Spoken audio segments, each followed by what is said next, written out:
We talk about risk and settlement risk and other things, just apples to apples, right? If you're paying someone with a card or a bank transfer, there's typically a delay. There's this possibility of reversals and chargebacks. That's really different than, say, if I give someone cash, right? You give them the cash, they have the cash, which are, it's a pretty much an irreversible transaction. Maybe you could try and enforce something in court, but how do stablecoin based payments compare? It is this instant digital electronic money, but it sort of behaves more like cash. Like, from a risk perspective, a counterparty risk perspective, how do you see that?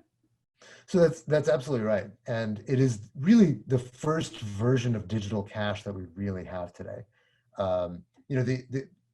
Because consumers do not have access to deposits at the Fed, right, which are really the only version of quote unquote digital cash that you can say truly exists in the world today besides stablecoins.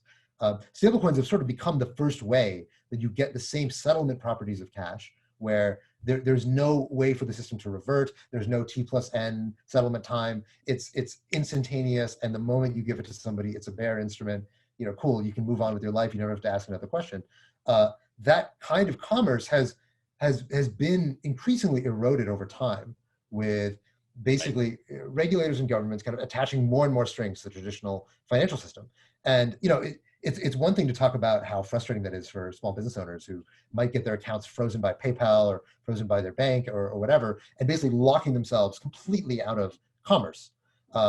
It's even more frustrating for people around the world. And so, one of the things that I pay a lot of attention to is the demand in emerging markets for stablecoins, where they have even less access, even less recourse to being able to use dollars, which of course for many international transactions, it is the reserve currency of the world for a good reason. And even if they can use dollars, it's maybe a regional bank, and we were talking earlier, obviously, about some of the full reserve versus fractional reserve and solvency risk. And in today's world, like, these are deeper issues, and so stablecoins obviously represent these tokens in a sense on U.S. government bonds. It's a different kind of safety as well in that sense.